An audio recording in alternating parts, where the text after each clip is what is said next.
बस थोड़ी देर मेरे अजीजों, आज की वीडियो इतनी धाकड़ है कि आपको बाकी रहना चाहिए। 3 वीडियो लेकर हम आपकी खिदमत में आए हैं, जिसमें संजय सिंह रिएक्शन देंगे, असासुद्दीन वैसी साहब रिएक्शन देंगे और शंकराचार्य रिएक्शन देंगे। हाँ, ईरान, इजराइल, अमेरिका को लेकर मेरे दोस्तों, मेरे अजीजों, जो हमारे देश को नुकसान पहुंच रहा है, उस पर एक बड़ी बात आपको मिलेगी। इनकी तरफ से एक बड़ा रिएक्शन मिलेगा, लेकिन आपको बाकी रहना होगा। अगर आप अपने देश को कामयाबी की तरफ ले जाना चाहते हैं तो आपको रुकना चाहिए। बस 10 से 15 सेकंड में हम वीडियो को दिखाना शुरू करेंगे। मेरे अजीजों, आपसे गुजारिश है कि अगर आपने प्ले किया तो इसकी मत करना।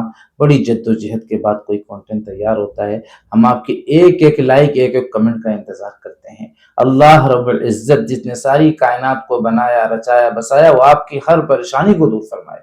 आइए सबसे पहले संजय सिंह की इस वीडियो को देखिए, उसके बाद लगातार हम कंटेंट को दिखाने की कोशिश करेंगे। जो युद्ध चल रहा है इजराइल और अमेरिका और ईरान के बीच में, आप क्यों इजराइल की चमचागिरी में खड़े हो गए, जिसके कारण से हिंदुस्तान को आज गैस का संकट भुगतना पड़ रहा है। पूरा देश लाइन में खड़ा है, गांव लाइन में खड़ा है, शहर लाइन में खड़ा है, एक एक इलाका लाइन में खड़ा है। होटल बंद हो रहे हैं मान्यवर। मोरवी के अंदर गुजरात में टाइल्स की फैक्ट्रियां बंद हो रही है मान्यवर। भगौड़ा इस समय कौन है पूरा देश जान रहा है। भगौड़ों के बारे में मत कहिए। देश का प्रधानमंत्री गैस के संकट के इस समय में किस गुफा में छुपा हुआ है, पहले उसको निकाल के लाइए। पहले उसको निकाल के लाइए। प्रधानमंत्री किस गुफा में छुपे हुए हैं मंत्री के बारे में आप हमारे ऊपर टिप्पणी कर रहे हैं, का प्रयोग नहीं करेंगे। आप हमारे ऊपर टिप्पणी कर रहे हैं। अब आपको असासुद्दीन वैसी साहब का रिएक्शन सुनने के बाद शंकराचार्य का रिएक्शन तो बहुत ही अहम और जरूरी। अमेरिका को लेकर ऐसी बात कह दी है मेरे दोस्तों, मेरे अजीजों, कि देश में जितने भी हिंदू नागरिक हैं वो रुकें और अमेरिका की सच्चाई को जानने की कोशिश करें। हाँ मेरे दोस्तों, मेरे अब आप आइए असासुद्दीन वैसी साहब के उस रिएक्शन की तरफ, और जो रिएक्शन संजय सिंह ने दिया है कि आज गैस क्यों महंगा है।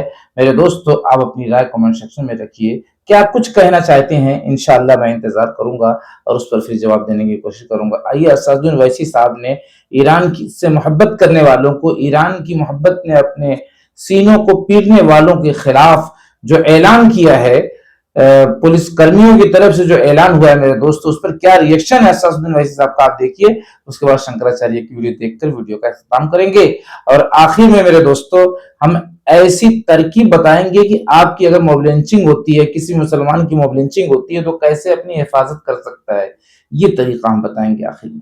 और अगर तुमको ज्यादा तकलीफ हो रही तो इंडिया से ईरान चले जाओ। मैं उस डीएसपी साहब को बोलूंगा, ये मुल्क आपके बाप का नहीं है।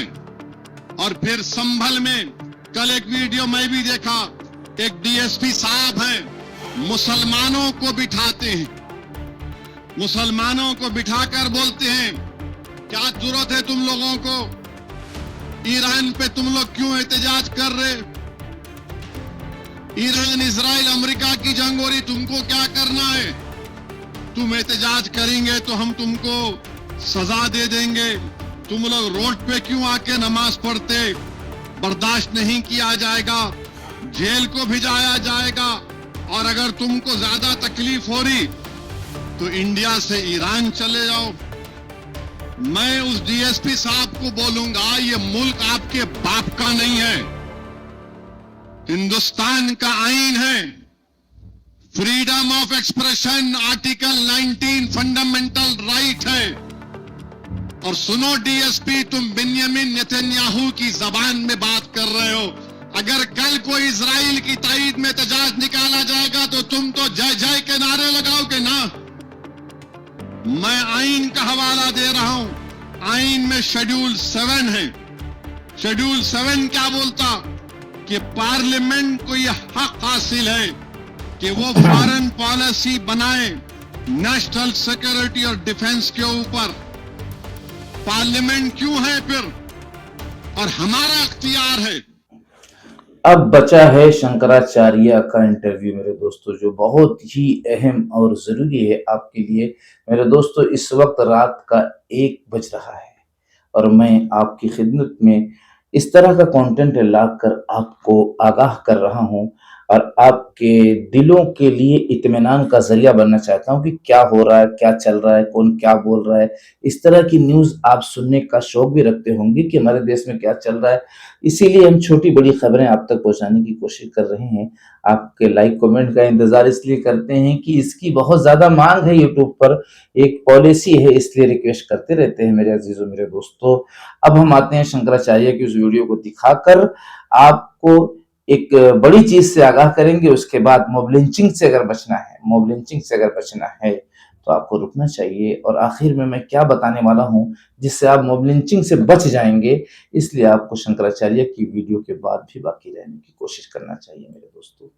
उस अमेरिका की नीयत क्या है पहले ये देखो। उनकी नीयत है कि पूरी दुनिया हमारे वश में रहे, हम सबके दादा रहें और सब हमारे पोते रहें। तो ये नीयत तो अच्छी नहीं होती है ना। वो बात करते हैं कि भाईचारे की, विश्व बंधुत्व की, कि सब भाई हैं, सब के साथ हम हाथ मिलाएंगे, चरण स्पर्श किसी का नहीं करेंगे, माने किसी को बड़ा नहीं मानेंगे, सबको बराबर मानेंगे। तो जब बराबर मानते हो तो क्यों चढ़ाई करते हो किसी को? क्यों रात को उठा करके किसी एक चरण स्पर्श किसी का नहीं करेंगे, माने किसी को बड़ा नहीं मानेंगे, सबको बराबर मानेंगे। तो जब बराबर मानते हो तो क्यों चढ़ाई करते हो किसी को? क्यों रात को उठा करके किसी एक देश के राष्ट्रपति को बंदी बना के लेके चले जाते हो? शंकराचार्य के जो रिएक्शन का मकसद था मेरे दोस्तों, मुझे बताने की ज़रूरत नहीं है। पूरा एक तरफ़ा उन्होंने ये इंटरव्यू दे डाला, जवाब दिया कि अमेरिका की क्या साजिश है, अमेरिका की क्या सोच है। वो किसी मुल्क का नहीं, किसी देश का नहीं, किसी का दोस्त नहीं। उसके मन में जो बात है वो शंकराचार्य ने ज़ाहिर कर दी। मेरे दोस्तों, मेरे अज़ीज़ों, इनका इंटरव्यू, इनका रिएक्शन कैसा लगा आपको, इसका जवाब देना है आपको। और असादुद्दीन वैसी साहब जो बड़ा ऐलान हुआ है सीईओ की तरफ से कि इस तरह के मुसलमान जाने की तैयारी करें, उस पर भी अपनी राय आप कमेंट सेक्शन में रखने की कोशिश करें मेरे अजीजों, मेरे दोस्तों। और मुझे मौका दें, मेरा सपोर्ट करें, मेरी ताकत बने मेरे दोस्तों। इतना आसान नहीं होता चैनल पे चलना, यूट्यूब पर चलना। ये यूट्यूब वाले का मैं शुक्रिया अदा करता हूँ कि उसने मुझे मौका दे दिया अल्लाह के फजल करम से, और आप लोग सपोर्ट किए। इंशाल्लाह हो सकता है कि बहुत सा फायदा मेरे जरिए से आपको पहुंच सके। हाँ मेरे दोस्तों, अब मैं आता हूं उस जानकारी की तरफ, जो जानकारी आपके लिए बहुत ही फायदेमंद है। लेकिन आप जानकारी से पहले आप होपलेस मत हो जाना कि अरे इससे तो यानी आपका अकीदा कहीं कमजोर ना हो जाए। लेकिन वाकई में मेरे दोस्तों, ऐसी मजबूत चीज मैं आपके सामने ला रहा हूं, बस इस बात का यकीन होना चाहिए। आज यकीन की कमजोरी हमें दर बदर भटकने पर मजबूर कर रही है। हम यकीन के साथ आए तो आइए देखिए क्या बताया जा रहा है वीडियो के अंदर। मैं बता देता, लेकिन मैं वीडियो लाकर इसलिए बतलाना चाहता हूं ताकि आपका यकीन और मजबूत हो। देखिए, आजकल जिस तरह मुसलमानों के साथ मॉब लिंचिंग हो रही है और जिस तरह उन पर जुल्म सितम ढाया जा रहा है, उसके लिए मैं आज एक ऐसी दुआ बताने वाला हूं कि आप जिस जगह भी जाकर इस दुआ को पढ़ेंगे, इंशाअल्लाह वहां के हर तरह के शर से महफूज रहेंगे। नबी करीम सल्लल्लाहु अलैहि वसल्लम ने इरशाद फरमाया कि जो शख्स जब किसी भी शहर में या किसी भी अनजान जगह में जाता है और ये दुआ पढ़ता है तो इंशाअल्लाह वो वहां के हर तरह के शर से महफूज रहेगा। वो दुआ ये है, अऊज़ु बिकलिमातिल्लाहि ताम्माति मिन शर्रि मा खलक। आप भी इस दुआ को जरूर पढ़िए और इस वीडियो को ज्यादा से ज्यादा शेयर कर दीजिए। तो मेरे दोस्तों, मेरे अजीजों, इसकी सच्चाई, इसकी हकीकत अगर यकीन के साथ हमारे दिलों के अंदर उतरे तो वाकई में ये दुआ ऐसी है कि हर मखलूक के शर से इसमें हिफाजत मांगी गई है, सिर्फ इंसान नहीं, जानवर से भी। हाँ मेरे दोस्तों, मामला यकीन का, सहाबा का यकीन बना था तो आमाल की बुनियाद पर अल्लाह की मदद उतरवा रहे थे और अपनी हिफाजत कर रहे थे। आज यकीन की कमजोरी, इससे क्या होगा, उससे क्या होगा। अरे मेरे दोस्तों, मेरे यकीन में ये बात ले आओ और मुझे मौका दो। इंशाअल्लाह मिलते हैं नेक्स्ट वीडियो में। अपनी ज़िंदगी का, अपनी सेहत का ख्याल रखना और उसके बताए हुए फरमान पे जो हमारा रब है उसके मुतालबों पर चलने की पूरी ताकत, पूरी कोशिश लगाना और सीधे और सच्चे रास्ते के लोगों को दावत देते रहना। अस्सलामु अलैकुम व रहमतुल्लाहि व बरकातुहू।